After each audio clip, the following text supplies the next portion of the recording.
শোনা তো তুই বল আমি দিচ্ছি। মাম্মা তাহলে আমি বসি। হ্যাঁ বেশি বসে পড়, তাড়াতাড়ি বসে পড়, বক বক করে খেতে দে।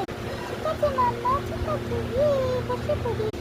হ্যালো বলেন, অফিসার অফিসার ববিটার রোলো বলেন, সবাই বলেন বলেন। কি বাবা তুমি এরকম করছো কেন? বলেন বলেন করছো কেন?